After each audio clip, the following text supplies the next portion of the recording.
Hello friends, I Ravindra Sharma TV, working as associate professor in the subject of history at Government First Grade Women's College Tumkur, now presents a video on literary sources for the study of Karnataka history. I welcome you for the view of my video. Before going to the subject matter, I wish to brief some general information regarding Karnataka. Karnataka, our state, is situated in the southern part of India, which is known as Peninsular India, and bounded in north by Goa and Maharashtra, in the east by Telangana and Andhra Pradesh, in the south Tamil Nadu and Kerala, and in the west Arabian Sea.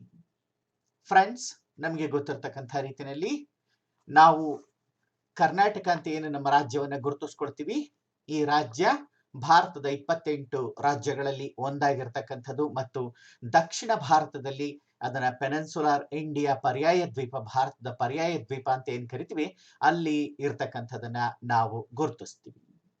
ಉತ್ತರದಲ್ಲಿ ಗೋವಾ ಮತ್ತು ಮಹಾರಾಷ್ಟ್ರ ರಾಜ್ಯಗಳು, ಪೂರ್ವದಲ್ಲಿ ತೆಲಂಗಾಣ ಮತ್ತು ಆಂಧ್ರ ಪ್ರದೇಶ ರಾಜ್ಯಗಳು, ದಕ್ಷಿಣದಲ್ಲಿ ತಮಿಳುನಾಡು ಮತ್ತು ಕೇರಳ ರಾಜ್ಯಗಳು, ಮತ್ತೆ ಪಶ್ಚಿಮದಲ್ಲಿ ಅರಬ್ಬಿ ಸಮುದ್ರ ನಮ್ಮ ಕರ್ನಾಟಕಕ್ಕೆ ಗಡಿಯಾಗಿರ್ತಕ್ಕಂಥ ಅಂಶವನ್ನ ನಾವು ಗುರುತಿಸ್ತಾ ಹೋಗಬಹುದು. ಹಾಗೇನೆ Karnataka on the basis of geographical features divided into 5 regions, namely the Western Ghats, the Eastern Ghats, which is also known as the Sahyadri mountain range or Malnad area, the Northern Krishna Tungabhadra basis and Southern Kaveri river basis, and in the west we have the coastline. ನಮ್ಮ ರಾಜ್ಯವನ್ನ ಭೌಗೋಳಿಕ ಒಂದು ಪರಿಸ್ಥಿತಿಗಳ ಭೌಗೋಳಿಕ ಲಕ್ಷಣಗಳ ಆಧಾರದ ಮೇಲೆ 5 ವಿಭಾಗಗಳನ್ನಾಗಿ ಗುರುತಿಸ್ತಾರೆ. ಒಂದನ್ನ ಪೂರ್ವ ಘಟ್ಟಗಳು ಅಂತ ಹೇಳಿ ಕರಿತೀವಿ, ಮತ್ತೊಂದನ್ನ ಪಶ್ಚಿಮ ಘಟ್ಟಗಳು, ಅದನ್ನ ಸಹ್ಯಾದ್ರಿ ಪರ್ವತ ಸಮುದಾಯ ಅಂತಲೂ ಕರೀತಾರೆ, ಮಲ್ನಾಡು ಏರಿಯಾ ಅಂತ ಹೇಳಿ ಸಹ ಕರೀತಕ್ಕಂಥದನ್ನ ನಾವು ಕಾಣ್ತೀವಿ.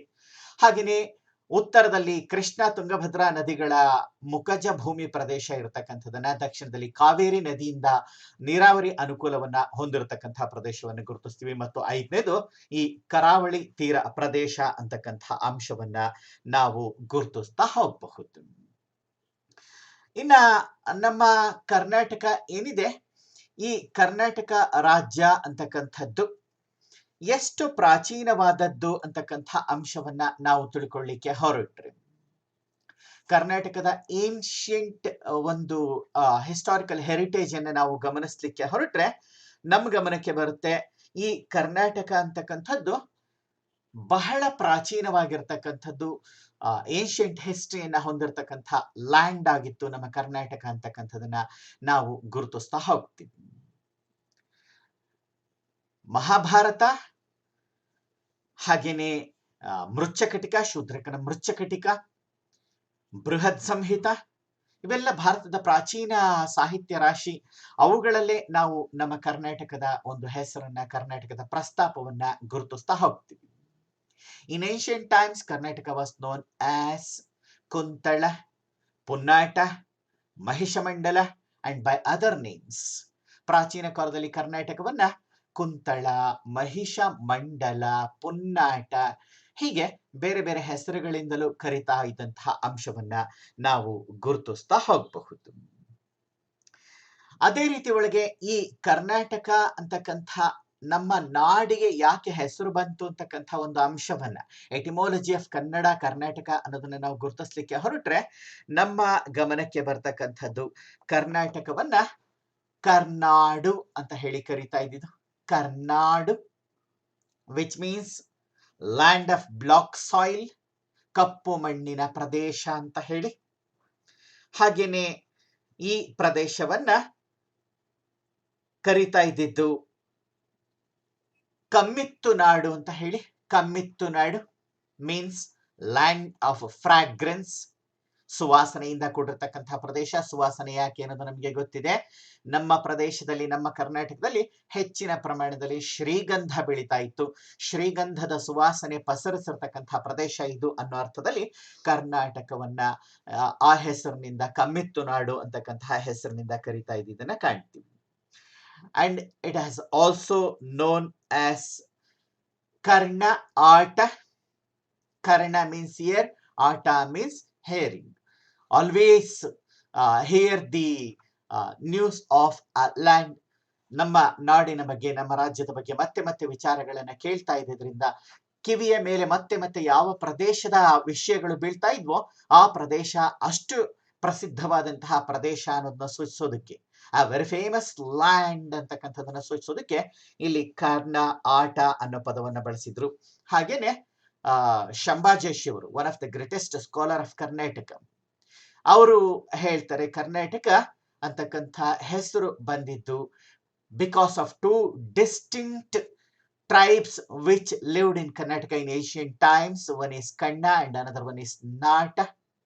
ಕಣ್ಣ ಮತ್ತು ನಾಟ ಅಂತಕ್ಕಂಥ ಎರಡು ಒಂದು ಇಲ್ಲಿ ಇದ್ದಂತಹ ಪ್ರಾಚೀನವಾದಂತಹ ಸಮುದಾಯಗಳಿಂದ ಈ ನಾಡಿಗೆ ಕರ್ಣ ಮತ್ತು ನಾಟ ಅಂತಕ್ಕಂಥ ಹೆಸರು, ಕರ್ಣ ನಾಟ, ಕಣ್ಣ ನಾಟ ಅನ್ನೋ ಪದಗಳಿಂದ ಕರ್ನಾಟಕ ಅಂತಕ್ಕಂಥ ಹೆಸರು ಬಂತು ಅಂತಕ್ಕಂಥ ಮಾತನ್ನ ಶಂಭಾಜೋಶಿ ಅವರು ಹೇಳಿರ್ತಕ್ಕಂಥ ಅಂಶವನ್ನ ನಾವು ಕಾಣಬಹುದು.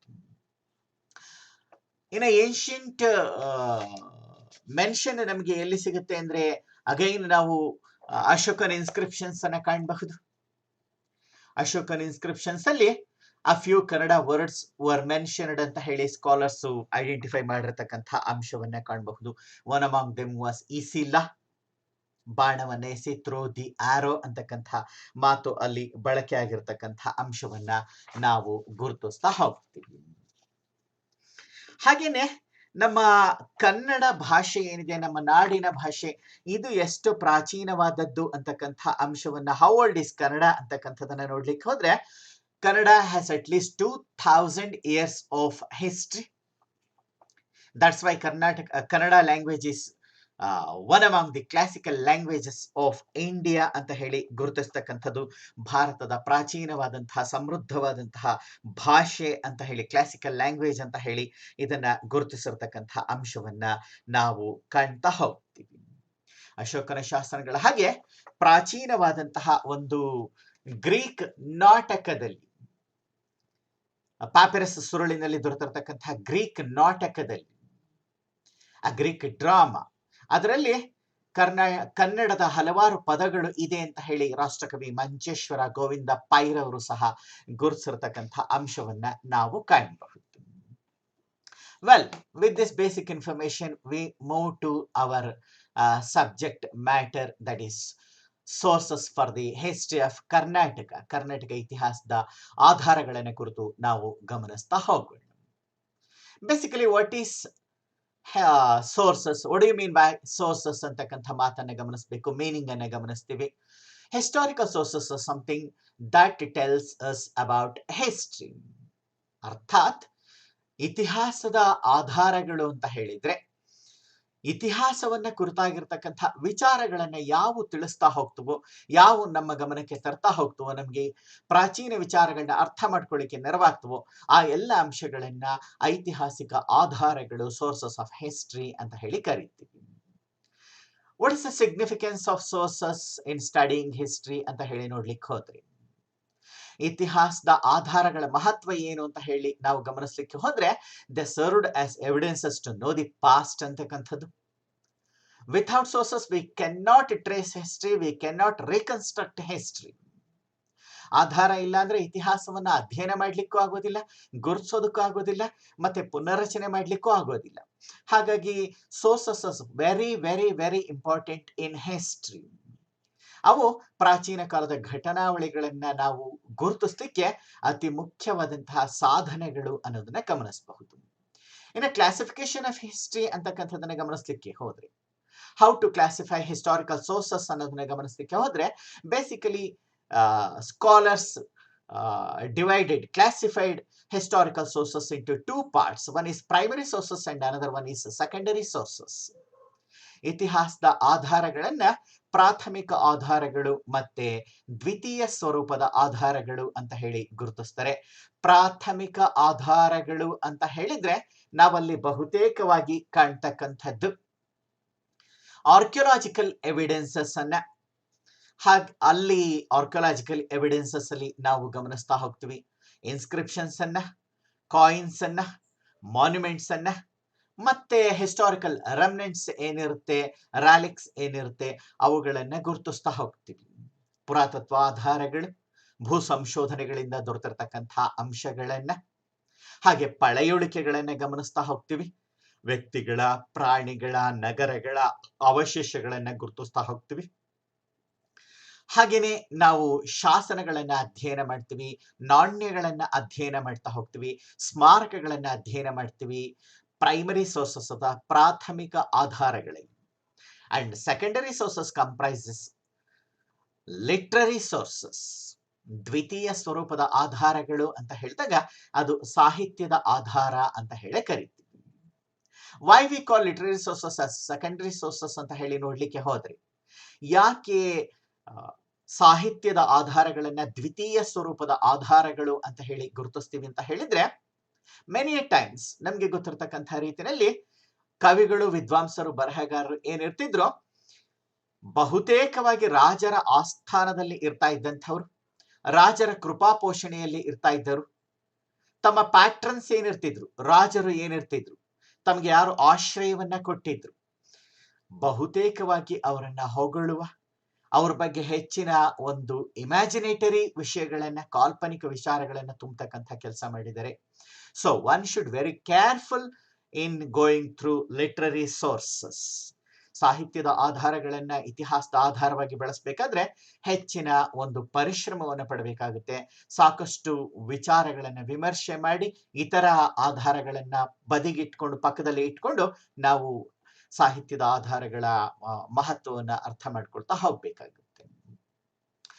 Literary sources are written literature in the form of books. Literature reflects the society. It informs us about the political, economic, and cultural life of our ancestors. It also depicts the achievements and failures of our forefathers.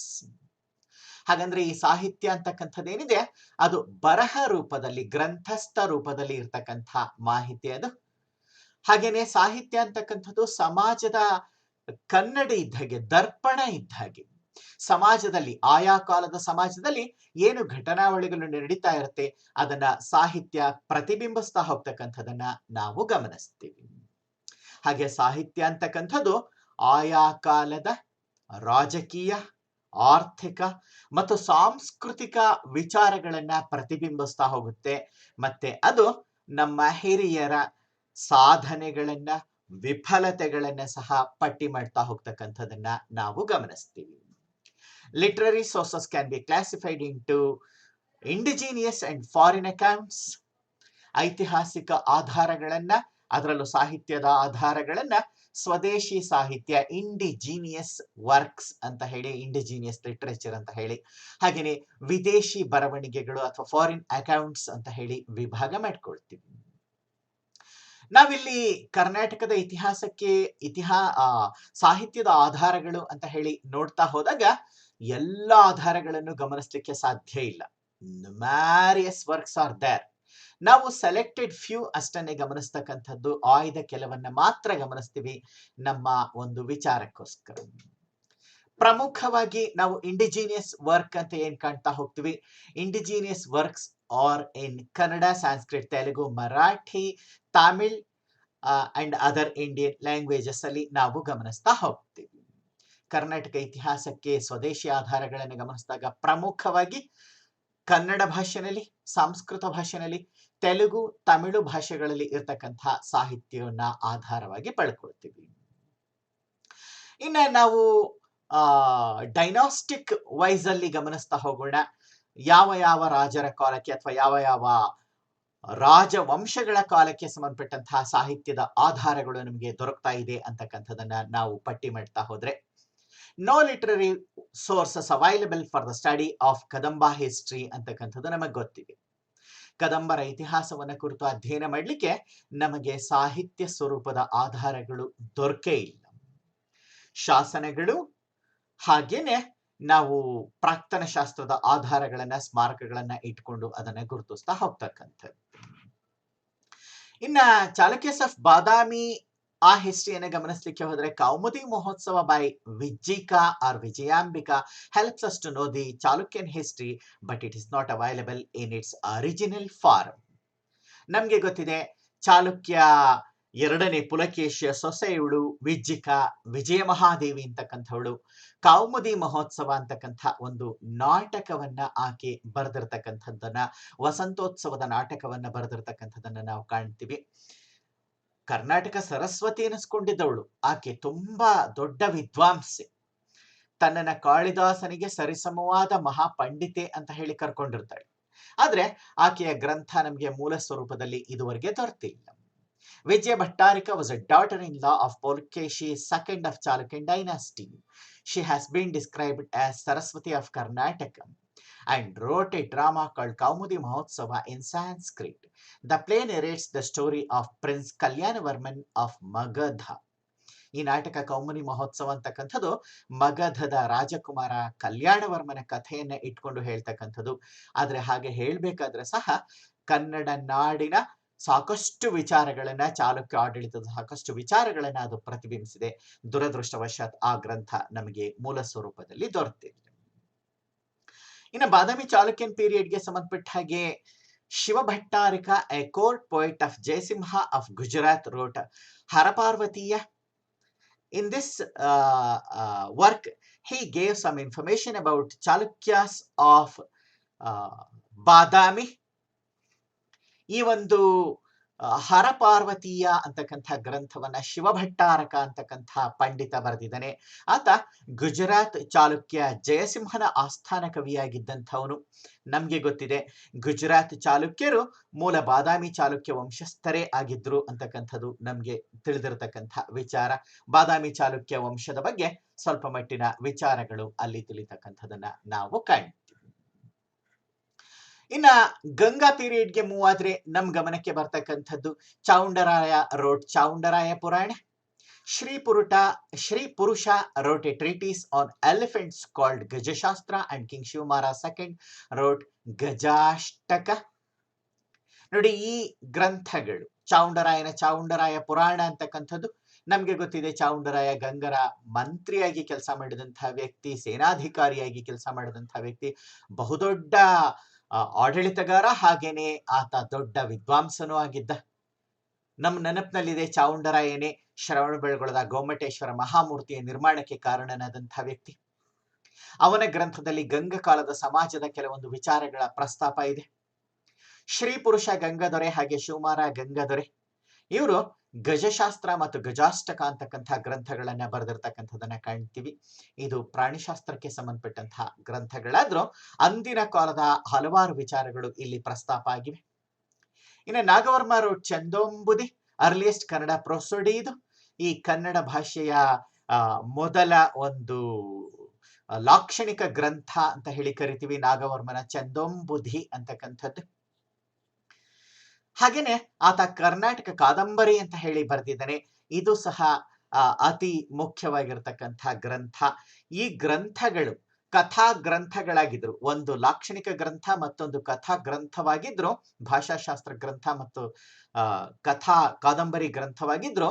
Kannada ನಾಡಿನ ಜನಜೀವನದ, ಗಂಗರ ಕಾಲದ ಜನಜೀವನದ ಹಲವಾರು ವಿಚಾರಗಳನ್ನ ಅವು ಒಳಗೊಂಡಿವೆ. ಹಾಗೇನೆ Nagavarma first, the Kannada epic writer, authored Harivamsha ಅಂತಕ್ಕಂಥ ಕೃತಿಯನ್ನ 1ನೇ ನಾಗವರ್ಮ ಅಂತಕ್ಕಂಥ ಪಂಡಿತ ಬರೆದಿದ್ದಾನೆ. ಅಲ್ಲಿ ಸಹ ಗಂಗಾಕಾಲೀನ ಸಮಾಜದ ಕೆಲವೊಂದು ವಿಚಾರಗಳು ಪ್ರಸ್ತಾಪ ಆಗಿವೆ. ಇನ್ನ ಚೌಂಡರಾಯ ಪುರಾಣ ಅಂತಕ್ಕಂಥದ್ದೇನಿದೆ, ಇದನ್ನ ಸಹ ಚೌಂಡರಾಯನೇ ಬರೆದಿರ್ತಕ್ಕಂಥದ್ದು. ಈ ಗ್ರಂಥದಲ್ಲಿ ನಾವು ಧಾರ್ಮಿಕ ವಿಚಾರಗಳನ್ನ, ಅಂದಿನ ಕಾಲದ ಜೈನ ಧಾರ್ಮಿಕ ನಂಬಿಕೆಗಳು ಮತ್ತು ಆಚಾರ ವಿಚಾರಗಳನ್ನ ಸ್ಪಷ್ಟವಾಗಿ ಅರ್ಥ ಮಾಡ್ಕೊಳ್ಳಿಕ್ಕೆ ಸಾಧ್ಯವಾಗುತ್ತೆ.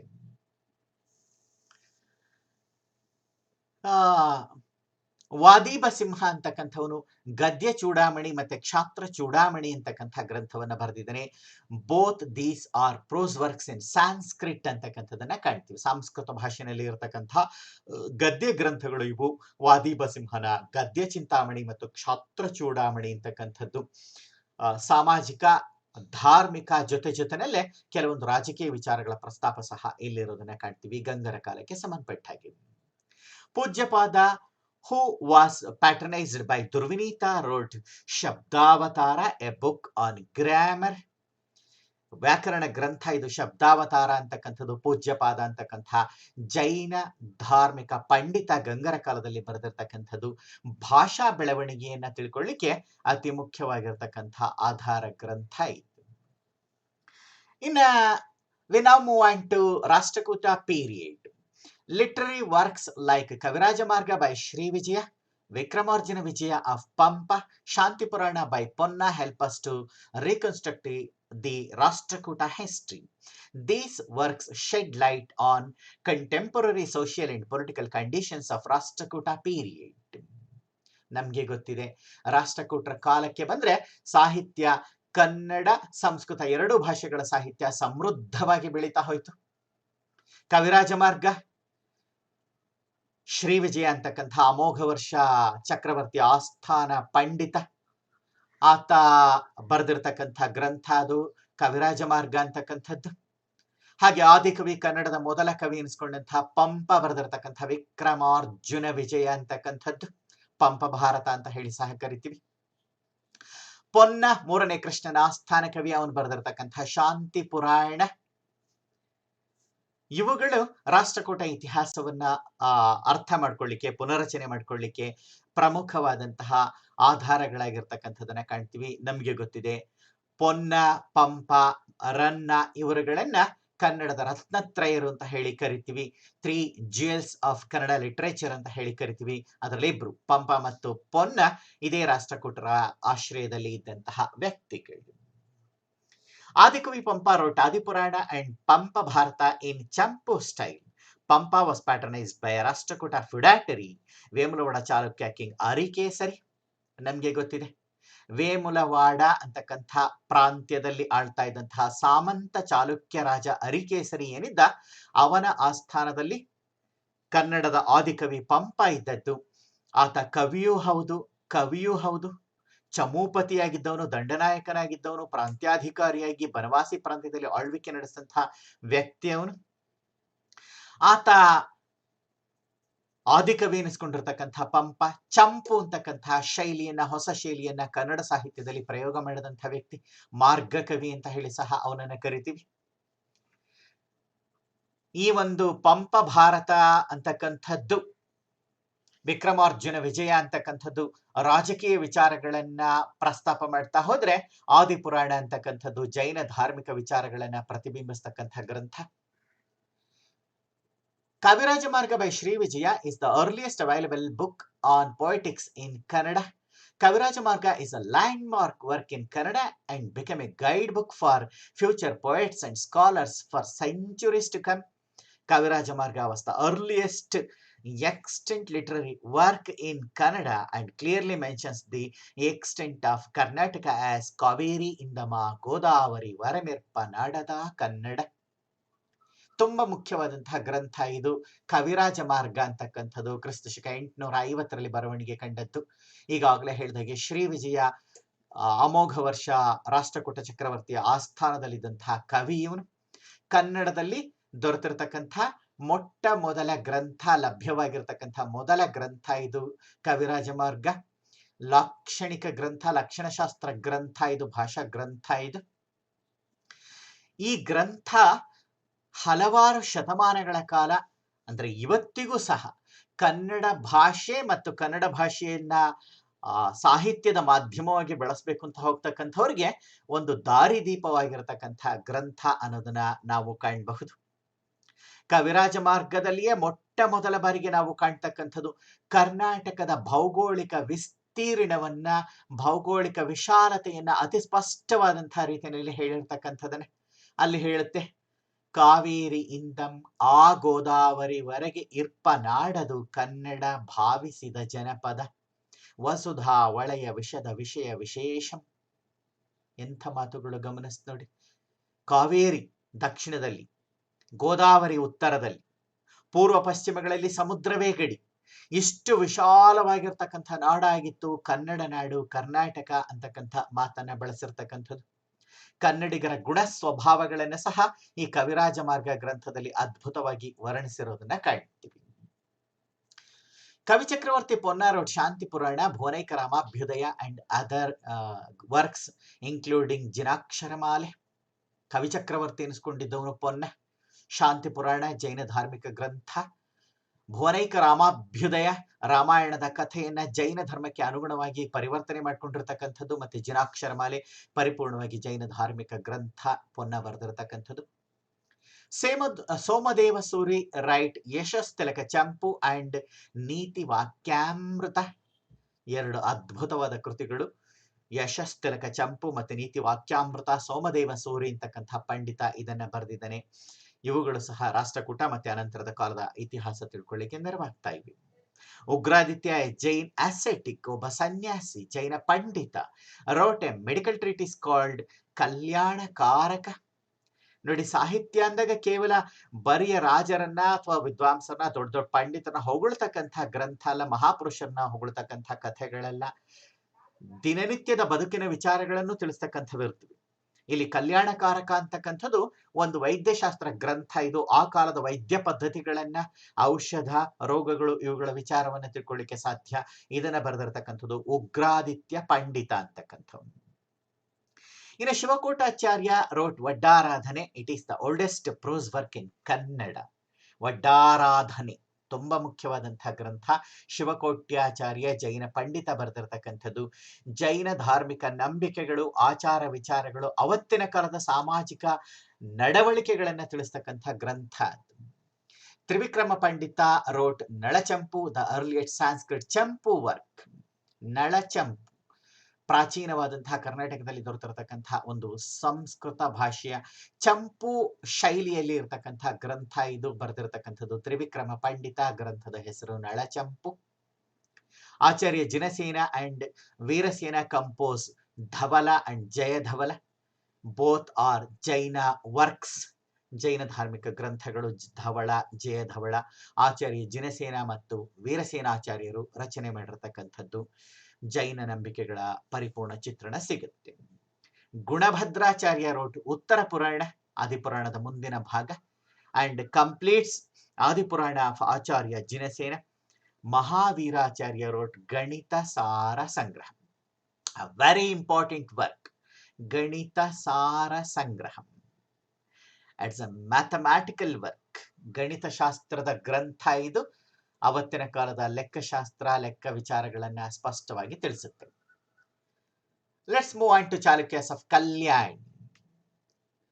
ಗದಾಯುದ್ಧ of Ranna deals with Chalukyas of Badami and Kalyani. Well, ಈ ಒಂದು ರನ್ನ ಮಹಾಕವಿ ಕನ್ನಡದ ರತ್ನತ್ರಯರಲ್ಲಿ ಕೊನೆಯವನು ಅನ್ಸ್ಕೊಳ್ತಕ್ಕಂಥ ರನ್ನ ಮಹಾಕವಿ. ಆರಂಭದಲ್ಲಿ ಗಂಗಮಂತ್ರಿ ಚಾವುಂಡರಾಯನಿಂದ ಪೋಷಣೆಯನ್ನ ಪಡ್ಕೊಂಡಿದ್ದಂಥ ವ್ಯಕ್ತಿ. ಗಂಗರ ಅವಸಾನದ ಬಳಿಕ ಕಲ್ಯಾಣಿ ಚಾಲುಕ್ಯರ ಆಸ್ಥಾನಕ್ಕೆ ಬರ್ತಾನೆ. ಕಲ್ಯಾಣಿ ಚಾಲುಕ್ಯರ ಎರಡನೆಯ ದೊರೆ ಇರಿವ ಬೆಳಂಗ ಸತ್ಯಾಶ್ರಯ ರಾಜನಲ್ಲಿ ಅವನು ಆಸ್ಥಾನ ಕವಿಯಾಗಿರ್ತಾನೆ. ಗದಾಯುದ್ಧ ಅಂತಕ್ಕಂಥ ಕೃತಿಯನ್ನ, ಅದನ್ನ ಸಾಹಸ ಭೀಮ ವಿಜಯ ಅಂತ ಹೇಳಿ ಸಹ ಕರಿತೀವಿ. ಆ ಗ್ರಂಥವನ್ನ ರಚನೆ ಮಾಡಿರ್ತಕ್ಕಂಥದನ್ನ ನಾವು ಕಾಣ್ತಾ ಹೋಗ್ತೀವಿ. ಹಾಗೆ ಅಜಿತ ಪುರಾಣ ಅಂತಕ್ಕಂಥ ಜೈನ ವರ್ಕ್ ಅನ್ನು ಸಹ ನಾವು ಗಮನಿಸ್ತೀವಿ. ಇವುಗಳಲ್ಲಿ ನಾವು ಅಂದಿನ ಕಾಲದ ರಾಜಕೀಯ ತಾಕಲಾಟಗಳ ವಿಚಾರವನ್ನ ಸ್ಪಷ್ಟವಾಗಿ ಗುರುತಿಸ್ತಾ ಹೋಗಬಹುದು. ಹಾಗೆ ಸಾಮಾಜಿಕ, ಧಾರ್ಮಿಕ ನಂಬಿಕೆ, ನಡವಳಿಕೆಗಳನ್ನು ಗುರುತಿಸ್ತಾ ಹೋಗ್ತೀವಿ. ಕೀರ್ತಿವರ್ಮ ರೋಟು ಗೋವೈದ್ಯಶಾಸ್ತ್ರ. ಗೋವೈದ್ಯಶಾಸ್ತ್ರ ಅಂತಕ್ಕಂಥ ಗ್ರಂಥವನ್ನ ಕೀರ್ತಿವರ್ಮ ಅಂತಕ್ಕಂಥವನು, ಜಯಸಿಂಹ ಅಂತಕ್ಕಂಥ ರಾಜನ ಸೋದರ ಇವನು, ಅವನು ಬರೆದಿರ್ತಕ್ಕಂಥದ್ದು. ಹೆಸರೇ ಸೂಚಿಸ್ಬಿಡುತ್ತೆ, ಇದೊಂದು ಪ್ರಾಣಿಶಾಸ್ತ್ರ ಅಂತಕ್ಕಂಥದ್ದನ್ನ. ಹಾಗೇನೆ ವಚನಗಳು. ಕಲ್ಯಾಣಿ ಚಾಲುಕ್ಯರ ಆಳ್ವಿಕೆಯ ಕಾಲದಲ್ಲಿಯೇ ಮಧ್ಯಂತರ ಸಮಯವನ್ನ ಬಳಸಿಕೊಂಡು ಕಲ್ಯಾಣದಲ್ಲಿ ಕಲಚೂರಿ ರಾಜವಂಶ ಅಸ್ತಿತ್ವಕ್ಕೆ ಬಂದಿತ್ತು. ಕಲಚೂರಿ ಬಿಜ್ಜಳ ರಾಜ ಆಗಿದ್ದ. ಆ ಬಿಜ್ಜಳನಲ್ಲಿ ಭಂಡಾರಿ ಮತ್ತು ಮಹಾಮಂತ್ರಿಯಾಗಿದ್ದವರು ಬಸವಣ್ಣನವರು ಅನುಭವ ಮಂಟಪ ಅಂತಕ್ಕಂಥದ್ದನ್ನ ಸ್ಥಾಪನೆ ಮಾಡಿದ್ರು ರಾಜಧಾನಿ ಕಲ್ಯಾಣಿನಲ್ಲಿ ಅಂತಕ್ಕಂಥದ್ದು ನಮ್ಮ ಗಮನದಲ್ಲಿದೆ. ಅನುಭವ ಮಂಟಪದಲ್ಲಿ ಬಹಳ ದೊಡ್ಡ ಪ್ರಮಾಣದಲ್ಲಿ ಅರಳಿದ್ದು ಆ unique style of literature, Kannada ಲಿಟ್ರೇಚರ್ನಲ್ಲಿ, ವರ್ಲ್ಡ್ ಲಿಟ್ರೇಚರ್ನಲ್ಲಿ ವಿಶಿಷ್ಟವಾದಂತಹ ಸಾಹಿತ್ಯ ಪ್ರಕಾರ ಅದು ವಚನ ಸಾಹಿತ್ಯ, ದಿನನಿತ್ಯದ ಆಡು ಮಾತಿನಲ್ಲಿ ಇರತಕ್ಕಂತಹ ಸಾಹಿತ್ಯ ರಾಶಿ. Basavanna and other Vachana Sharanas gave vivid picture of socio-religious life and practices of the people of Chalukyas of Kalyani and of Kalachuris. ಕಲಚೂರಿ ಚಾಲುಕ್ಯರು ಮತ್ತು ಕಲಚೂರಿಗಳು ಮತ್ತು ಕಲ್ಯಾಣಿ ಚಾಲುಕ್ಯರ ಕಾಲದ ಸಾಮಾಜಿಕ ಧಾರ್ಮಿಕ ವಿಚಾರಗಳ ಬಗ್ಗೆ ತುಂಬಾ ಮಹತ್ವದ ವಿಚಾರಗಳನ್ನ ವಚನಗಳು ನೀಡ್ತಕ್ಕಂಥದ್ದನ್ನ ಕಾಣ್ತೀವಿ. Bilhana's Vikramanka Devacharita. Bilhana the court poet of Vikramaditya sixth of Kalyani Chalukyas, ಅವನು ಬರೆದಿದ್ದಾನೆ Vikramanka Devacharita. It is pure historical work. ಕನ್ನಡದಲ್ಲಿ ಕಾಣಿಸ್ಕೊಳ್ತಕ್ಕಂಥ ಕರ್ನಾಟಕದಲ್ಲಿ ಕಾಣಿಸ್ಕೊಳ್ತಕ್ಕಂಥ ಒಂದು ಐತಿಹಾಸಿಕ ಮಹತ್ವದ ಗ್ರಂಥ ಇದು. 6ನೇ ವಿಕ್ರಮಾದಿತ್ಯನ ಅಚೀವ್ಮೆಂಟ್ಸ್ ಅನ್ನ, ಅವನ ಸಿದ್ಧಿ ಸಾಧನೆಗಳನ್ನ ತಿಳಿಸತಕ್ಕಂಥ ಗ್ರಂಥ ಮಹಾಕವಿ ಬೆಲ್ಲಹಣ್ಣನ Vikramanka Devacharite. Someshvara's Abhilashitartha Chintamani which is also known as Manasollasa and Vikramankabhyudaya, 2 ಮಹತ್ವದ ಗ್ರಂಥಗಳು. ಮಾನಸೋಲ್ಲಾಸ ಅದನ್ನ ಅಭಿಲಾಷಿತಾರ್ಥ ಚಿಂತಾಮಣಿ ಅಂತ ಹೇಳಿ ಕರೆದ್ವಿ. ಇಟ್ಸ್ ಅನ್ ಎನ್ಸೈಕ್ಲೋಪೀಡಿಕ್ ವರ್ಕ್, ಅದು ವಿಶ್ವಕೋಶ ಗ್ರಂಥ. ಅದು 100ಕ್ಕೂ ಹೆಚ್ಚು ವಿಷಯಗಳನ್ನ ಕುರಿತು, ಬೇರೆ ಬೇರೆ ವಿಷಯಗಳನ್ನ ಕುರಿತು ಅದ್ಭುತವಾದ ವಿವರಣೆಯಲ್ಲಿ ದೊರಕುತ್ತೆ. ಹಾಗೆಯೇ ವಿಕ್ರಮಾಂಕಾಭ್ಯುದಯ ತನ್ನ ತಂದೆ ಚಕ್ರವರ್ತಿ 6ನೇ ವಿಕ್ರಮಾದಿತ್ಯನ ಸಾಧನೆಗಳನ್ನು ವಿವರಿಸ್ತಕ್ಕಂಥ ಗ್ರಂಥ. ಚಕ್ರವರ್ತಿ, ಸರ್ವಜ್ಞ ಚಕ್ರವರ್ತಿ, 3ನೇ ಸೋಮೇಶ್ವರನ ಗ್ರಂಥಗಳು ಇವು. Vijnaneshwara, again A court poet of Vikramaditya sixth, wrote Mitakshara ಸಂಹಿತೆ, ಎ ಟ್ರೀಟೀಸ್ ಆನ್ ಯಾಜ್ಞವಲ್ಕ್ಯ ಸ್ಮೃತಿ. ಇವು ಪ್ರಮುಖವಾಗಿರ್ತಕ್ಕಂಥದ್ದು ಕಲ್ಯಾಣಿ ಚಾಲುಕ್ಯರ ಇತಿಹಾಸವನ್ನು ತಿಳ್ಕೊಳ್ಳಿಕ್ಕೆ. ವಿಜ್ಞಾನೇಶ್ವರ ಯಾಜ್ಞವಲ್ಕ್ಯ ಸ್ಮೃತಿಯ ಮೇಲೆ ಒಂದು ಗ್ರಂಥವನ್ನ, ಒಂದು ಟ್ರೀಟೀಸ್ ಅನ್ನ, ಭಾಷ್ಯವನ್ನ ಬರೆದಿರ್ತಕ್ಕಂಥ ಕೃತಿ ಅದು. ಈ ಮಿತಾಕ್ಷರ ಸಂಹಿತದಲ್ಲೇ ವಿಜ್ಞಾನೇಶ್ವರ ಸ್ಪಷ್ಟವಾಗಿ ಹೇಳ್ತಾನೆ, 6ನೇ ವಿಕ್ರಮಾದಿತ್ಯನಂತಹ ರಾಜನನ್ನ, ಕಲ್ಯಾಣಿಯಂತಹ ನಗರವನ್ನ ಕಣ್ಣುಗಳು ಕಂಡಿಲ್ಲ, ಕಿವಿ ಕೇಳಿಲ್ಲ, ಭೂಮಿಯ ಮೇಲೆ ಹಿಂದಿರ್ಲಿಲ್ಲ, ಮುಂದೆ ಇರ್ಲಿಕ್ಕೆ ಸಾಧ್ಯ ಇಲ್ಲ ಅಂತಕ್ಕಂಥ ಮಾತನ್ನ ಬರ್ದಿರ್ತಕ್ಕಂಥದನ್ನ ನಾವು ಗಮನಿಸ್ತಾ ಹೋಗ್ತೀವಿ. Well, Nagavarma second, Katakopadhyaya of Jayasimha, Jagadekamalla Jayasimha second. 2ನೇ ನಾಗವರ್ಮ ಅಂತಕ್ಕಂಥವನು ರಾಜ ಜಗದೇಕಮಲ್ಲ ಜಯಸಿಂಹ ಅಂತಕ್ಕಂಥ ಕಲ್ಯಾಣಿ ಚಾಲುಕ್ಯ ರಾಜನ ಕಟಿಕೋಪಾಧ್ಯಾಯ ಆಗಿದ್ದವನು, ಅಧ್ಯಾಪಕ ಆಗಿದ್ದವನು. ಆತ ಬರೆದಿದ್ದಾನೆ ಕಾವ್ಯಾವಲೋಕನ, ಭಾಷಾಭೂಷಣ ಅಂಡ್ ಅಭಿಧಾನ ವಸ್ತುಕೋಶ, 3 ಪ್ರಮುಖವಾದಂತಹ ಗ್ರಂಥಗಳು. ಭಾಷೆ ಮತ್ತು ಜನಜೀವನವನ್ನು ತಿಳಿಸ್ತಕ್ಕಂಥ ಗ್ರಂಥಗಳು ಇವು. ಕಾವ್ಯಾವಲೋಕನ, Bhashabhushana, ಅಭಿಧಾನ ವಸ್ತುಕೋಶ. ನಯಸೇನಾಸ್ ಧರ್ಮಾಮೃತ deals with Jain principles. ನಾವೀಗಾಗಲೇ ಹೇಳಿದ ಹಾಗೆ ಹೆಸರೇ ಸೂಚಿಸ್ಬಿಡುತ್ತೆ, ಧರ್ಮ ಅಮೃತ. ಧರ್ಮವೇ ಅಮೃತ, ಬದುಕಿಗೆ ಅಮೃತಪ್ರಾಯವಾದದ್ದು ಧರ್ಮ. ಇಲ್ಲಿ ಧರ್ಮ ಅಂದ್ರೆ ರಿಲಿಜನ್ ಅಂತಕ್ಕಂಥ ಸಂಕುಚಿತ ಅರ್ಥ ಅಲ್ಲ, ದ ವೇ ಆಫ್ ಲೈಫ್ ಅಂತಕ್ಕಂಥ ವಿಶಾಲ ಅರ್ಥ ಅನ್ನೋದನ್ನ ಕಾಣಬಹುದು. ಕೇವಲ ಜೈನ ಧರ್ಮ ಅನ್ನೋ ಅರ್ಥಕ್ಕೆ ಹೇಳೋದಿಲ್ಲ, ಒಟ್ಟಾರೆಯಾಗಿ ಬದುಕಿನ ಕ್ರಮ ಅಂತಕ್ಕಂಥದ್ದು ಇಲ್ಲಿ ಗಮನಿಸಬೇಕಾಗಿರ್ತಕ್ಕಂಥ ಅಂಶ. ನಯಸೇನನ ಧರ್ಮಾಮೃತ. ಇನ್ನು ಹಾಗೇನೆ ಚಂದ್ರರಾಜ ಮದನ ತಿಲಕ ಡೀಲ್ಸ್ ವಿತ್ ಎರೋಟಿಕ್ಸ್. ಆ ಕಾಲದ ಒಂದು ಬದುಕಿನ ಬಗ್ಗೆ, ವಿಲಾಸಮಯ ಬದುಕಿನ ಬಗ್ಗೆ ಮಾಹಿತಿಯನ್ನು ಕೊಡ್ತಕ್ಕಂಥ ಗ್ರಂಥ ಅದು. ಚಂದ್ರರಾಜನ ಮದನ ತಿಲಕ ಅಂತಕ್ಕಂಥ ಗ್ರಂಥ. ಶ್ರೀಧರಾಚಾರ್ಯ ರೋಡ್ ಜಾತಕ ತಿಲಕ, work on astrology and Chandraprabha ಪುರಾಣ, 2 ಗ್ರಂಥ ಶ್ರೀಧರಾಚಾರ್ಯರದ್ದು. ಜಾತಕ ತಿಲಕ ಅಂತಕ್ಕಂಥದ್ದು ಆಸ್ಟ್ರಾಲಜಿ, ಅದು ಭವಿಷ್ಯವನ್ನ ತಿಳ್ಕೊಳ್ಳಿಕ್ಕೆ ನೆರವಾಗ್ತಕ್ಕಂಥ ಜ್ಯೋತಿಷ್ಯ ಶಾಸ್ತ್ರ ಗ್ರಂಥ ಅನ್ನೋದನ್ನ ಕಾಣ್ತೀವಿ. ಚಂದ್ರಪ್ರಭಾ ಪುರಾಣ ಗೈನೆ ಜೈನ ವರ್ಕ್ ಅನ್ನೋದು ನಮ್ಗೆ ಗೊತ್ತಿದೆ. Durgasimha, Sandhi Vigrahe of Jayasimha II wrote Panchatantra. It is a translation of Vasubhaga Bhatta Sanskrit work of the same title. Durgasimha ಅಂತಕ್ಕಂಥವನು ಎರಡನೇ ಜಯಸಿಂಹನ ಸಂಧಿ ವಿಗ್ರಹಿ, ಉನ್ನತ ಆಡಳಿತ ಅಧಿಕಾರಿ, ವಿದೇಶಾಂಗ ಸಚಿವ ಆಗಿದ್ದಂಥವನು. ಆತ ಪಂಚತಂತ್ರ ಅಂತಕ್ಕಂಥ ಗ್ರಂಥವನ್ನ ಕನ್ನಡ ಭಾಷೆಯಲ್ಲಿ ಬರೆದಿದ್ದಾನೆ. ಮೂಲ ಸಂಸ್ಕೃತದಲ್ಲಿ ವಸುಭಾಗ ಭಟ್ಟ ಅಂತಕ್ಕಂಥವನು ಬರೆದಿರ್ತಕ್ಕಂಥ ಅದೇ ಗ್ರಂಥದ ಕನ್ನಡ ರೂಪಾಂತರ ಅನುವಾದ ಅದು. ಅದ್ಭುತವಾಗಿ ಒಂದು ನೀತಿ ಕಥೆಗಳ ಮೂಲಕವಾಗಿ ಬದುಕಿನ ಪ್ರಮುಖ ಘಟ್ಟಗಳನ್ನು ಹೇಗೆ ದಾಟ್ತಾ ಹೋಗ್ಬೇಕು, ಹೇಗೆ ಬದುಕಿನಲ್ಲಿ ಉತ್ತಮ ಅಂಶಗಳನ್ನು ರೂಢಿಸ್ಕೊಳ್ಬೇಕು ಅನ್ನೋದನ್ನ ಮನೋಜ್ಞವಾಗಿ ತಿಳಿಸ್ತಕ್ಕಂಥ ಕಥಾ ಗುಚ್ಛ. ಬ್ರಹ್ಮಶಿವ ರೋಟ್ ಸಮಯ ಪರೀಕ್ಷೆ. ಬ್ರಹ್ಮಶಿವ ಬಹಳ ದೊಡ್ಡ ಶೈವ ವಿದ್ವಾಂಸ, ಮುಂದೆ ಜೈನನಾಗ್ತಾನೆ. ಆತ ಬರೆದದ್ದು ಸಮಯ ಪರೀಕ್ಷೆ ಅಂತಕ್ಕಂಥ ಗ್ರಂಥ. ಹಾಗೇನೆ ಶಾಂತಿನಾಥ ಅಂತಕ್ಕಂಥವನು ಸುಕುಮಾರ ಚರಿತೆ ಅಂತಕ್ಕಂಥ ಜೈನ ಧಾರ್ಮಿಕ ಗ್ರಂಥವನ್ನ ರಚನೆ ಮಾಡಿರೋದನ್ನ ಕಾಣ್ತೀವಿ. ಇನ್ನು Shivakotyacharya wrote Vaddaradhane, first ever prose work in Kannada. ನಮಗೆ ಗೊತ್ತಿದೆ ಶಿವಕೋಟ್ಯಾಚಾರ್ಯರ ವಡ್ಡಾರಾಧನೆ ಅಂತಕ್ಕಂಥದ್ದು ಕನ್ನಡದಲ್ಲಿ ದೊರೆತಿರತಕ್ಕಂಥ ಮೊದಲ ಗದ್ಯ ಸ್ವರೂಪದ ಗ್ರಂಥ ಇದು ಅನ್ನೋದನ್ನ ಗಮನಿಸಿದ್ವಿ. ಹಾಗೇನೆ ಜಗದೇಕಮಲ್ಲ ಜಯಸಿಂಹನೇ ಸಂಗೀತ ಚೂಡಾಮಣಿ ಅನ್ನೋ ಗ್ರಂಥವನ್ನ ಬರೆದಿದ್ದಾನೆ. ಆವತ್ತಿನ ಕಾಲದ ಫೈನ್ ಆರ್ಟ್ಸ್ ಡೆವಲಪ್ಮೆಂಟ್ ಹೇಗಿತ್ತು ಅನ್ನೋದನ್ನ, ಲಲಿತ ಕಲೆಗಳ ಬೆಳವಣಿಗೆ, ಅದರಲ್ಲೂ ಸಂಗೀತದ ಬೆಳವಣಿಗೆ ಅಂತ ತಿಳ್ಕೊಳ್ಳಿಕ್ಕೆ ನೆರವಾಗ್ತಕ್ಕಂಥದ್ದು ಸಂಗೀತ ಚೂಡಾಮಣಿ. ರಾಜ ಜಗದೇಕಮಲ್ಲ ಎರಡನೇ ಜಯಸಿಂಹ ಬರೆದಿರ್ತಕ್ಕಂಥದ್ದು. ಪಾರ್ಶ್ವದೇವ ಅಂತಕ್ಕಂಥವನು ಸಂಗೀತ ಸಮಯಸಾರ ಅಂತಕ್ಕಂಥ ಗ್ರಂಥ ಬರೆದಿದ್ದಾನೆ. ಇದು ಸಹ ಸಂಗೀತ ಶಾಸ್ತ್ರವನ್ನು ತಿಳಿಸ್ತಕ್ಕಂಥದ್ದು. ಹಾಗೇನೆ ದಯಪಾಲ ರೋಟ್ ರೂಪಸಿದ್ಧಿ ಎ ಸಾಂಸ್ಕ್ರಿಟ್ ಗ್ರಾಮರ್. ರೂಪಸಿದ್ಧಿ ಅಂತಕ್ಕಂಥ ಸಂಸ್ಕೃತ ಭಾಷೆಯ ವ್ಯಾಕರಣ ಗ್ರಂಥವನ್ನ ದಯಪಾಲ ಅಂತಕ್ಕಂಥ ವ್ಯಕ್ತಿ ಬರೆದಿದ್ದಾನೆ. ಇವೆಲ್ಲ ಗ್ರಂಥಗಳು ಕಲ್ಯಾಣಿ ಚಾಲುಕ್ಯರ ಇತಿಹಾಸವನ್ನು ತಿಳ್ಕೊಳ್ಳಿಕ್ಕೆ ಪ್ರಮುಖ ಆಧಾರಗಳು. ಇನ್ನು ಹೊಯ್ಸಳ, ಸೇವಣ ಮತ್ತೆ ಕಂಪಿಲಿ ರಾಜ್ಯದ ಇತಿಹಾಸವನ್ನು ತಿಳ್ಕೊಳ್ಳಿಕ್ಕೆ ಹೋದ್ರೆ Gadya Karnamrita by Vidya Chakravarti and Sukti Sudharnava by Mallikarjuna deals with Hoysala history. ಹೊಯ್ಸಳರ ಇತಿಹಾಸವನ್ನು ತಿಳ್ಕೊಳ್ಳಿಕ್ಕೆ ಅತಿ ಮುಖ್ಯವಾದ ಎರಡು ಗ್ರಂಥಗಳು ಇದು. ವಿದ್ಯಾ ಚಕ್ರವರ್ತಿ ಬರೆದಿರ್ತಕ್ಕಂಥ ಗದ್ಯ ಕರ್ಣಾಮೃತ ಮತ್ತೆ ಮಲ್ಲಿಕಾರ್ಜುನ ಬರೆದಿರ್ತಕ್ಕಂಥ ಸೂಕ್ತಿ ಸುಧಾರಣವ ಅಂತಕ್ಕಂಥದ್ದು.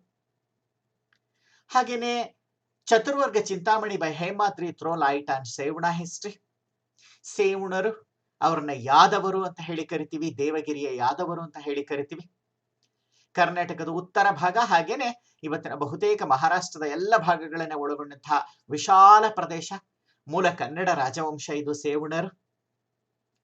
ಆ ಸೇವಣರ ಆಸ್ಥಾನದಲ್ಲಿದ್ದಂತಹ ಪಂಡಿತ ಇವನು ಹೇಮಾದ್ರಿ ಅಂತಕ್ಕಂಥ ಪಂಡಿತ. ಆತ ಚತುರ್ವರ್ಗ ಚಿಂತಾಮಣಿ ಅಂತಕ್ಕಂಥ ಗ್ರಂಥ ಬರೆದಿದ್ದಾನೆ.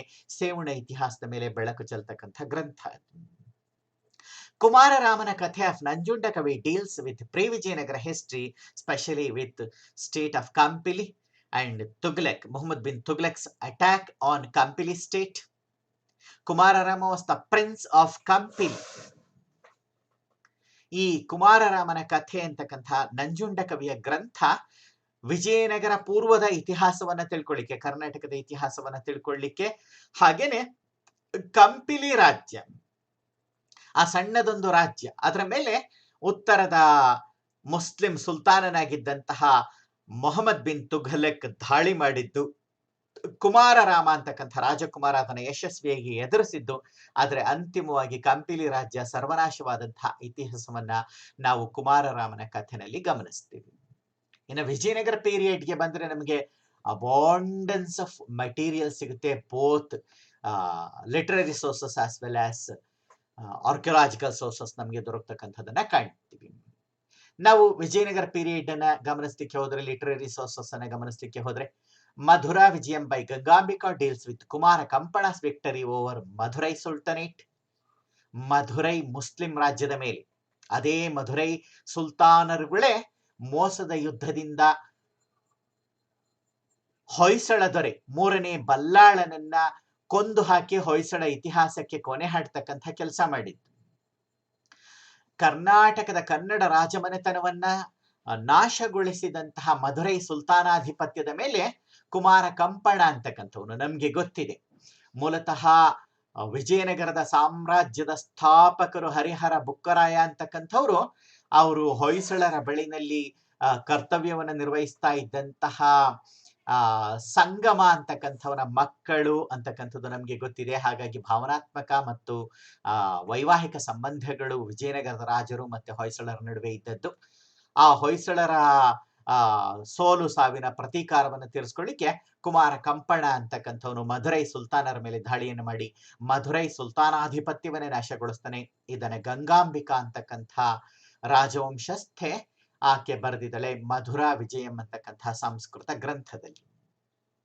Devaraya second, a great ruler of Sangama dynasty, himself a great scholar, and wrote Sobagina Sone in Kannada and Mahanataka Sudhanidhi in Sanskrit. ಸಾಹಿತ್ಯ ಮತ್ತೆ ಆ ಕಾಲದ ಜನಜೀವನವನ್ನು ತಿಳ್ಕೊಳ್ಳಿಕ್ಕೆ ನೆರವಾಗ್ತಕ್ಕಂಥದ್ದು ಈ ಒಂದು ಎರಡನೇ ದೇವರಾಯನ ಗ್ರಂಥಗಳು, ಸೊಬಗಿನ ಸೋನೆ ಕನ್ನಡ ಗ್ರಂಥ ಮತ್ತೆ ಮಹಾನಾಟಕ ಸುಧಾನಿಧಿ ಸಂಸ್ಕೃತ ಗ್ರಂಥ. He encouraged poets like Chamarasa, Lakkana Dandesha and Kumaravyasa. ನೋಡಿ, ಮೂರು ಪ್ರಮುಖವಾದಂತಹ ಸಾಹಿತ್ಯ ಪಂಡಿತರುಗಳನ್ನ ಆತ ಆಶ್ರಯ ಕೊಟ್ಟು ರಕ್ಷಿಸಿರ್ತಾನೆ.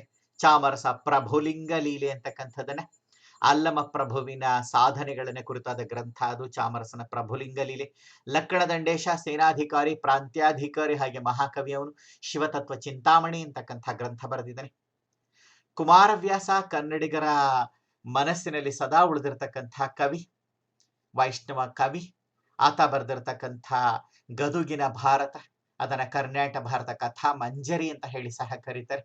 ಮಹಾಭಾರತದ ಕಥೆಯನ್ನ ಸೊಗಸಾಗಿ ಕನ್ನಡದಲ್ಲಿ ಬರೆದಿರ್ತಕ್ಕಂಥದ್ದು ಷಟ್ಪದಿ ಶೈಲಿನಲ್ಲಿ. ಇನ್ನ ದ ಸಾಂಸ್ಕ್ರಿಟ್ ಪೋಯಿಟ್ ಗುಂಡ ಡಿಂಡಿಮ, ದ ತೆಲುಗು ಪೋಯಿಟ್ ಶ್ರೀನಾಥ, ಇವರುಗಳು ಸಹ ಎರಡನೇ ದೇವರಾಯನ ಆಸ್ಥಾನದಲ್ಲೇ ಇದ್ದದ್ದು. ಸಾಳುವಾಭ್ಯುದಯಂ ಬೈ ರಾಜನಾಥ ಡಿಂಡಿಮ, ಸಾಳುವಾಭ್ಯುದಯಂ ಸಾಳುವ ವಂಶದ, ಹಾಗೇನೆ ಈ ಒಂದು ಸಾಳುವ ನರಸಿಂಹ ಅಂತಕ್ಕಂಥ ವಿಜಯನಗರದ ಎರಡನೇ ವಂಶದ ರಾಜರ ಸಾಧನೆಗಳನ್ನು ಕುರಿತು ತಿಳಿಸ್ತಕ್ಕಂಥದ್ದು ರಾಜನಾಥ ಡಿಂಡಿಮನ ಕೃತಿ. ವರದಾಂಬಿಕಾ ಪರಿಣಯ ಬೈ ತಿರುಮಲಾಂಬ, ಇದು ಸಹ ವಿಜಯನಗರ ಇತಿಹಾಸ ತಿಳ್ಕೊಳ್ಳಿಕ್ಕೆ ನೆರವಾಗುತ್ತೆ. ಅಚ್ಯುತಾಭ್ಯುದಯಂ ಬೈ ರಾಜನಾಥ ಡಿಂಡಿಮ ಥರ್ಡ್, ಅಚ್ಯುತ ದೇವರಾಯ ಅಂತಕ್ಕಂಥ ರಾಜನ ಸಾಧನೆಗಳನ್ನ ತಿಳಿಸ್ತಕ್ಕಂಥದ್ದು ಅಚ್ಯುತಾಭ್ಯುದಯಂ ರಾಜನಾಥ ಡಿಂಡಿಮನ ಗ್ರಂಥ. ಇದು ಮೂರನೇ ರಾಜನಾಥ ಡಿಂಡಿಮ. ಡಿಂಡಿಮ ಅಂತಕ್ಕಂಥದ್ದು ವಂಶದ ಹೆಸರು, ದೊಡ್ಡ ಪಂಡಿತರ ಸಮುದಾಯ ಬರುತ್ತೆ ಅಲ್ಲಿ. Amuktamalyada by Krishnadevaraya describes Vijayanagara administration. Originally Amukta Malyada ಅಂತಕ್ಕಂಥ ಗ್ರಂಥ ಏನಿದೆ ಮಹಾಚಕ್ರವರ್ತಿ ಕೃಷ್ಣದೇವರಾಯನದ್ದು, ಅದು ಆಂಡಾಳ್ ಅಂತಕ್ಕಂಥ ವೈಷ್ಣವ ಸಂತಳ ಜೀವನ ಚರಿತ್ರೆಯನ್ನ ಹೇಳ್ತಕ್ಕಂಥ ಗ್ರಂಥ. ಏನು ಆಳ್ವಾರ್ಸ್ ಅಂತ ಹೇಳಿ ಕರಿತಾ ಇದ್ವಿ, ಆಳ್ವಾರ್ ಸಂತೆ ಅವಳು, ಶೈವ ವೈಷ್ಣವ ಮಹಾಸಂತೆ ಅವಳು. ಆಕೆಯ ಜೀವನವನ್ನ ಕುರಿತಾಗಿ ತಿಳಿಸ್ತಕ್ಕಂಥ ಗ್ರಂಥ. ಆದ್ರೂ ವಿಜಯನಗರ ಕಾಲದ ಆಡಳಿತದ ಬಹಳಷ್ಟು ವಿಚಾರಗಳು ನಮಗೆ ಕೃಷ್ಣದೇವರಾಯನ ಅಮುಕ್ತ ಮಾಲ್ಯದ ಗ್ರಂಥದಲ್ಲಿ ತಿಳಿತಕ್ಕಂಥದ್ದನ್ನ ಕಾಣ್ತೀವಿ. ಇನ್ನು ಕೆಳದಿ ಮೈಸೂರು ಪೀರಿಯಡ್ಗೆ ಬಂದ್ರೆ, ಕೆಳದಿ ನೃಪವಿಜಯ ಆಫ್ ಲಿಂಗಣ್ಣ ಕವಿ throw light and Keladi Nayakas ತುಂಬಾ ಮುಖ್ಯವಾದದ್ದು. ಕೆಳದಿ ನೃಪವಿಜಯ, ಕೆಳದಿ ರಾಜರುಗಳ ಸಾಧನೆಗಳನ್ನು ತಿಳಿಸ್ತಕ್ಕಂಥ ಗ್ರಂಥ ಇದು. ಲಿಂಗಣ್ಣ ಕವಿ ಅಂತಕ್ಕಂಥ ಪಂಡಿತ ಬರೆದಿರ್ತಕ್ಕಂಥದ್ದು. Shivatattva Ratnakara by Basavappa Bhupala shed light and socio religious conditions of Keladi kingdom. ರಾಜ ಇವನು ಬಸವಪ್ಪ ಭೂಪಾಲ, ಬಸವಪ್ಪ ನಾಯಕ ಅಂತಕ್ಕಂಥವನು ಕೆಳದಿಯ ರಾಜ, ಪಂಡಿತ ಇವನು. ಶಿವತತ್ವ ರತ್ನಾಕರ ಅಂತಕ್ಕಂಥ ಗ್ರಂಥ ಬರೆದಿದ್ದಾನೆ. ಧಾರ್ಮಿಕ ವಿಚಾರಗಳನ್ನ, ಶೈವ ಧರ್ಮದ ವಿಚಾರಗಳನ್ನ ತಿಳಿಸ್ತಾ ಇದ್ರು. ಅವತ್ತಿನ ಧಾರ್ಮಿಕ ಮತ್ತೆ ಸಾಮಾಜಿಕ ವಿಷಯಗಳು ಅಲ್ಲಿ ಸಾಕಷ್ಟು ಪ್ರಸ್ತಾಪ ಆಗಿರೋದನ್ನ ನಾವು ಕಾಣ್ತೀವಿ. ಇನ್ನು Chikkadevaraja Vijaya, Kanthirava Narasaraja Vijaya, Shritattva Nidhi and other works throw light on history of Wodeyars of Mysore ಅನ್ನೋದನ್ನ ಕಾಣ್ತೀವಿ. ಚಿಕ್ಕದೇವರಾಜ ವಿಜಯ, ಕಂಠೀರವ ನರಸರಾಜ ವಿಜಯ, ಶ್ರೀತತ್ವ ನಿಧಿ. ಶ್ರೀತತ್ವ ನಿಧಿ ಅಂತಕ್ಕಂಥದ್ದು ಮೂರನೇ ಕೃಷ್ಣರಾಜ ಒಡೆಯರು ಸ್ವತಃ ಬರೆದಿರತಕ್ಕಂಥ ವಾಲ್ಮೇನಿಯಸ್ ವರ್ಕ್, ಅದು ಸಂಪುಟಗಳಲ್ಲಿ ಇರ್ತಕ್ಕಂಥ ಮಹಾಕೃತಿ ಅದು. ಇವು ಮೈಸೂರು ಒಡೆಯರ ಇತಿಹಾಸವನ್ನು ತಿಳ್ಕೊಳ್ಳಿಕ್ಕೆ ನೆರವಾಗ್ತಕ್ಕಂಥ ಗ್ರಂಥಗಳು. ಇನ್ನು ಇಂಡಿಜಿನಿಯಸ್ ವರ್ಕ್ಸ್ ಇನ್ ಪರ್ಷಿಯನ್ ನೋಡ್ಲಿಕ್ಕೆ ಹೋದ್ರೆ ನಮ್ಮ ಸ್ವದೇಶಿ ಸಾಹಿತ್ಯದಲ್ಲಿ ಪರ್ಷಿಯನ್ ಸಾಹಿತ್ಯ ಅಂತಕ್ಕಂಥದ್ದು ಸಹ ಸೇರಿದೆ. ಅದು ಯಾವುದು ಅಂತ ನೋಡ್ಲಿಕ್ಕೆ ಹೋದ್ರೆ Tarikh i Firishta by Firishta, Futuh us Salatin by Isami, Burhan i Maasir by Tabataba, Tazkirat ul Muluk by Shirazi. All these works deals with Bahmani and Bijapur sultanate. ನಮ್ಮ ಕರ್ನಾಟಕದಲ್ಲಿ ಆಳಿದ ಮುಸ್ಲಿಂ ರಾಜಮನೆತನಗಳು, ಬಹಮನಿಯ ಸುಲ್ತಾನರು ಮತ್ತೆ ಬಿಜಾಪುರದ ಆದಿಲ್ ಶಾಹಿ ಮತ್ತೆ ಬೀದರ್ನ ಬರೀದ್ ಶಾಹಿ ಮನೆತನಗಳು. ಈ ಒಂದು ಮುಸ್ಲಿಂ ರಾಜಮನೆತನಗಳು, ಕರ್ನಾಟಕದ ಮುಸ್ಲಿಂ ರಾಜಮನೆತನಗಳ ಬಗ್ಗೆ ನಮಗೆ ಮಾಹಿತಿಯನ್ನು ಕೊಡ್ತಾ ಹೋಗ್ತವೆ. ಫಿರಿಷ್ತಾ ಬರೆದಿರ್ತಕ್ಕಂಥ ತಾರಿಕ್ ಇ ಫಿರಿಷ್ತಾ, ಇಸಾಮಿ ಬರೆದಿರ್ತಕ್ಕಂಥ ಫುತು ಉಸ್ ಸಲಾತೀನ್ ಅಂತಕ್ಕಂಥ ಗ್ರಂಥ, ತಬತಬಾ ಪಂಡಿತ ಬರೆದಿರ್ತಕ್ಕಂಥ ಬುರ್ಹಾನ್ ಇ ಮಾಸಿರ್ ಅಂತಕ್ಕಂಥ ಗ್ರಂಥ, ಹಾಗೇನೆ ಈ ಒಂದು ಶಿರಾಜಿ ಅಂತಕ್ಕಂಥ ಪಂಡಿತ ಬರೆದಿರ್ತಕ್ಕಂಥ ತಾಜ್ಕೀರತ್ ಉಲ್ ಮುಲೂಕ್ ಅಂತಕ್ಕಂಥ ಗ್ರಂಥ. ಇನ್ನು Kirmani's work Nishan i Haidari shed light on Hyder Ali's rule. Mysuru ಒಡೆಯರ ರಾಜ್ಯದಲ್ಲಿ ಪ್ರಭಾವಿಯಾಗಿದ್ಕೊಂಡು, ರಾಜಪ್ರತಿನಿಧಿಯಾಗಿದ್ಕೊಂಡು, ರಾಜರನ್ನ ಒಂದು ರೀತಿಯಲ್ಲಿ ಕೈಗೊಂಬೆ ಮಾಡಿಕೊಂಡು ಆಳ್ದಂಥವನು ಹೈದರ್ ಅಲಿ ಖಾನ್.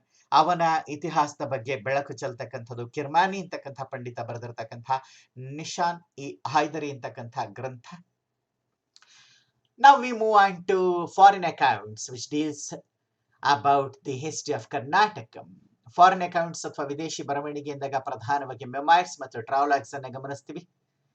ತಮ್ಮ ಒಂದು ನೆನಪಿನ ವಿಚಾರಗಳನ್ನ ಬರೆದಿರ್ತಕ್ಕಂಥದ್ದು, ಸ್ಮರಣೆಯನ್ನ, ಹಾಗೇನೆ ಪ್ರವಾಸಿ ಅನುಭವಗಳನ್ನ ಟ್ರಾವಲಾಗ್ಸ್ ಅನ್ನ ಬರೆದಿರ್ತಕ್ಕಂಥದ್ದು. ಯಾವುದು ಲ್ಯಾಟಿನ್ ಭಾಷೆನಲ್ಲಿದೆ, Periplus of Erythraean Sea, unknown anonymous author. ಅವನು ಯಾರು ಬರೆದವನು ಅಂತ ನಮಗೆ ಗೊತ್ತಿಲ್ಲ. ತುಂಬಾ ಮುಖ್ಯವಾದಂತಹ ಕೃತಿ ಇದು, ಪೆರಿಪ್ಲಿಸ್ of ಎರಿಥ್ರಿಯನ್ಸಿ.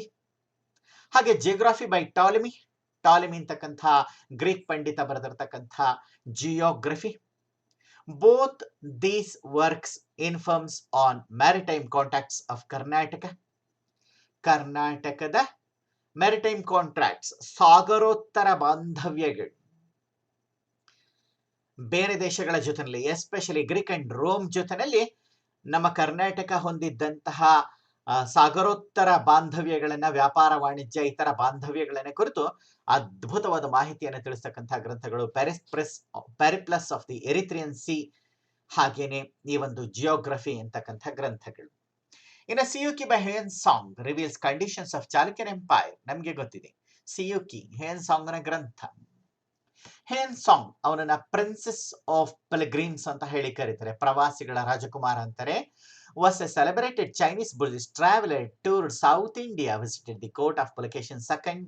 ಹೇನ್ Tsang wrote Siyuki, important source for the study of history of Badami Chalukyas, reveals details about the socio and economic conditions of Chalukyan Empire, refer to the battle between Pulakeshin II and Harshavardhana of Thaneshwar. ಈ ಹೇನ್ song ಅಂತಕ್ಕಂಥವನು ಚೀನಿ ಬೌದ್ಧ ಪ್ರವಾಸಿಗ, ಭಾರತಕ್ಕೆ ಬಂದಿದ್ದಂಥವನು. ಉತ್ತರದಲ್ಲಿ ಹರ್ಷ ಮತ್ತು ದಕ್ಷಿಣದಲ್ಲಿ ಪುಲಕೇಶಿ ಆಳ್ವಿಕೆ ನಡೆಸ್ತಾ ಇದ್ದಂತಹ ಕಾಲದಲ್ಲಿ ಭಾರತಕ್ಕೆ ಬಂದಿದ್ದ, ನಳಂದಾ ವಿಶ್ವವಿದ್ಯಾಲಯದಲ್ಲಿ ಸಹ ಕಲಿತಂತಹ ಮಹಾನ್ ಬೌದ್ಧ ವಿದ್ವಾಂಸ ಇವನು. ಈತ ಸಿಯುಕಿ ಅಂತಕ್ಕಂಥ ಗ್ರಂಥವನ್ನ ಬರೆದಿದ್ದಾನೆ. ಪಶ್ಚಿಮ ನಾಡಿನ ಅನುಭವಗಳು ಅಂತ, ದಕ್ಷಿಣದ ನಾಡಿನ ಅನುಭವಗಳು ಅಂತಕ್ಕಂಥ ಗ್ರಂಥವನ್ನ ಬರೆದಿರ್ತಕ್ಕಂಥದನ್ನ ನಾವು ಕಾಣ್ತೀವಿ. ಈ ಸಿಯುಕಿ ಗ್ರಂಥ ಅಂತಕ್ಕಂಥದ್ದು ಬಾದಾಮಿ ಚಾಳುಕ್ಯರ ಇತಿಹಾಸವನ್ನು ತಿಳಿಲಿಕ್ಕೆ ದೊಡ್ಡ ಆಧಾರ ಗ್ರಂಥ. ಇದು ಅವತ್ತಿನ ಕಾಲದ ಸಾಮಾಜಿಕ ಆರ್ಥಿಕ ವಿಚಾರಗಳನ್ನ ತಿಳಿಸೋದ್ರ ಜೊತೆಗೆ ಅತಿ ಪ್ರಮುಖವಾಗಿ ಹರ್ಷ ಮತ್ತು ಪುಲಕೇಶಿಯರ ನಡುವೆ ನಡೆದಂತಹ ಸುಪ್ರಸಿದ್ಧ ನರ್ಮದಾ ತೀರದ ಯುದ್ಧದ ಪೂರ್ಣ ವಿವರಗಳನ್ನ ಸಹ ಕೊಡ್ತಕ್ಕಂಥದನ್ನ ನಾವು ಕಾಣ್ತೀವಿ. Accounts of Arab traveler Sulaiman Saudagar also helps to reconstruct Rashtrakuta history. Sulaiman mentions that the empire of Rashtrakutas was one of the 4 greatest empires of the world. Sulaiman Saudagar ಅಂತಕ್ಕಂಥವನು ಮೊರಾಕೋದಿಂದ ಬಂದಿದ್ದಂತಹ ಒಬ್ಬ ಪ್ರವಾಸಿ, ರಾಷ್ಟ್ರಕೂಟರ ಕಾಲದಲ್ಲಿ ಬಂದಿದ್ದಂಥವನು, ರಾಷ್ಟ್ರಕೂಟ ಅಮೋಘ ವರ್ಷ ಚಕ್ರವರ್ತಿಯ ಆಸ್ಥಾನಕ್ಕೆ ಸಹ ಭೇಟಿ ನೀಡಿದಂತಹ ವ್ಯಕ್ತಿ ಇವನು. ಈತನ ಗ್ರಂಥ ನಮಗೆ ಸಾಕಷ್ಟು ಮಾಹಿತಿಯನ್ನು ಕೊಡುತ್ತೆ ರಾಷ್ಟ್ರಕೂಟರ ಇತಿಹಾಸದ ಬಗ್ಗೆ, ರಾಷ್ಟ್ರಕೂಟರ ಕಾಲದ ಜನಜೀವನದ ಬಗ್ಗೆ. ಹಾಗೆ ಸುಲೈಮಾನ್ ಬರೀತಾನೆ, ಪ್ರಪಂಚದ 4 ಮಹಾ ಸಾಮ್ರಾಜ್ಯಗಳಲ್ಲಿ ರಾಷ್ಟ್ರಕೂಟರ ಅಮೋಘ ವರ್ಷನ ಸಾಮ್ರಾಜ್ಯ ಸಹ ಒಂದು ಅಂತ ಹೇಳಿ ಬರೆದಿರ್ತಕ್ಕಂಥದ್ದು ಕನ್ನಡ ನಾಡಿಗೆ ಹೆಮ್ಮೆ ತರ್ತಕ್ಕಂಥ ವಿಚಾರ ಅನ್ನೋದನ್ನ ನೆನಪಿಸ್ಕೊಳ್ಬೇಕು. ಇನ್ನು Niccolo Conti of Italy, Abdul Razzaq of Persia, Barbosa, Domingo Paes, Nunes from Portugal narrates the glory of Vijayanagara empire. Vijayanagara ಕಾಲದ ಒಂದು ವೈಭವವನ್ನು ಕುರಿತು, ಅವತ್ತಿನ ವಿಚಾರ ಕುರಿತು ಇಟಲಿ ದೇಶದಿಂದ ಬಂದಿದ್ದಂತಹ ನಿಕೊಲೋ ಕೊಂಟಿ ಬರೆದಿದ್ದಾನೆ. ಹಾಗೆಯೇ ಈ ಒಂದು ಪರ್ಷಿಯಾದಿಂದ ಬಂದಿದ್ದಂತಹ ಅಬ್ದುಲ್ ರಜಾಕ್ ಅಂತಕ್ಕಂಥವನು ಬರೆದಿರ್ತಕ್ಕಂಥದನ್ನ ಕಾಣ್ತೀವಿ. ಪೋರ್ಚುಗಲ್ನಿಂದ ಬಂದಿದ್ದಂತಹ ಡೋರ್ತೆ ಬಾರ್ಬೋಸಾ, ಡೊಮಿಂಗೋ ಪೇಸ್, ನ್ಯೂನಿಸ್, ತುಂಬಾ ಮುಖ್ಯ ಬರಹಗಾರರು ಇವರು, ಪೋರ್ಚುಗಲ್ನವರು. ಅವರು ಸಹ ವಿಜಯನಗರದ ಇತಿಹಾಸವನ್ನ ಅರ್ಥ ಮಾಡ್ಕೊಳ್ಳಿಕ್ಕೆ ಬಹುಮುಖ್ಯ ಆಧಾರಗಳನ್ನ ತಮ್ಮ ಬರವಣಿಗೆಯಲ್ಲಿ ಬಿಟ್ಟು ಹೋಗಿರೋದನ್ನ ಕಾಣ್ತೀವಿ. Nikitin from Russia gave information about Adil Shahi kingdom. Bahmani ಮತ್ತು ಆದಿಲ್ ಶಾಹಿಗಳ ಬಗ್ಗೆ ನಿಕೆಟಿನ್ ಅಂತಕ್ಕಂಥ ರಷ್ಯಾದ ಪ್ರವಾಸಿ ಮಾಹಿತಿಯನ್ನು ಕೊಟ್ಟಿದ್ದೇನೆ. Pietro Della Valle an Italian visited Keladi kingdom. Keladi ರಾಜ್ಯಕ್ಕೆ ಭೇಟಿ ಕೊಟ್ಟಿದ್ದ ಇವನು ಪೇಟ್ರೋ ಡೆಲ್ಲವೆಲ್ಲ ಬಹುಮುಖ್ಯ ಮಾಹಿತಿಯನ್ನು ಕೊಡ್ತಾನೆ ಕೆಳದಿ ಅರಸರ ಬಗ್ಗೆ. Abbe Dubois a French man deals with Tipu's Mysore kingdom. Tipu ಸುಲ್ತಾನ್ನ ಕಾಲದ ಮೈಸೂರಿನ ಇತಿಹಾಸವನ್ನು ತಿಳ್ಕೊಳ್ಳಿಕ್ಕೆ ಫ್ರೆಂಚ್ ವಿದ್ವಾಂಸ, ಫ್ರೆಂಚ್ ಪಾದ್ರಿ ಇವನು ಅಬೆ ಡುಬೋಯಿಸ್ ಅಂತಕ್ಕಂಥವನು, ಅವನು ಬರೆದಿರ್ತಕ್ಕಂಥ ಬರವಣಿಗೆ ನೆರವಾಗುತ್ತೆ. ಇನ್ನು English, French, Portuguese documents gave immense information ಇನ್ ಮಾಡರ್ನ್ ಮೈಸೂರ್. ಆಧುನಿಕ ಮೈಸೂರಿನ ಇತಿಹಾಸವನ್ನು ತಿಳ್ಕೊಳ್ಳಿಕ್ಕೆ ಬಹುದೊಡ್ಡದಾಗಿರ್ತಕ್ಕಂಥ ಸಾಹಿತ್ಯಕ ಆಧಾರಗಳು ನಮಗೆ ದೊರೆತಿರ್ತಕ್ಕಂಥದ್ದು ಇಂಗ್ಲಿಷ್, ಫ್ರೆಂಚ್, ಪೋರ್ಚುಗೀಸ್ ಭಾಷೆಯಲ್ಲಿ ಇರತಕ್ಕಂಥ ಆಡಳಿತದ ದಾಖಲೆಗಳು, ವ್ಯಾವಹಾರಿಕ ದಾಖಲೆಗಳು ತುಂಬಾ ಮುಖ್ಯವಾದಂತಹ ಮಾಹಿತಿಯನ್ನ ನಮ್ಗೆ ಕೊಡ್ತಾ ಇದೆ ಅಂತಕ್ಕಂಥದನ್ನ ನಾವು ಕಾಣ್ತೀವಿ. ಫ್ರೆಂಡ್ಸ್, ನಾವಿದುವರೆಗೆ ನಮ್ಮ ಕರ್ನಾಟಕದ ಇತಿಹಾಸದ ರಚನೆಗೆ ಲಿಟ್ರರಿ ಸೋರ್ಸ್ ಅಥವಾ ಸಾಹಿತ್ಯದ ಆಧಾರಗಳು ಏನಿದೆ ಅನ್ನೋದರ ಒಂದು ಕಿರು ಪರಿಚಯವನ್ನಷ್ಟೇ ಪಡ್ಕೊಂಡಿರ್ತಕ್ಕಂಥದ್ದು. ನಾವು ನಮ್ಮ ಮುಂದಿನ ವಿಡಿಯೋದಲ್ಲಿ ಇತಿಹಾಸದ ಮತ್ತೊಂದು ಪ್ರಮುಖವಾಗಿರ್ತಕ್ಕಂಥ ವಿಚಾರವನ್ನ ಗಮನಿಸ್ತಾ ಹೋಗೋಣ. ಅಲ್ಲಿಯವರೆಗೆ ಎಲ್ಲರಿಗೂ ಶುಭವಾಗಲಿ. Good bye.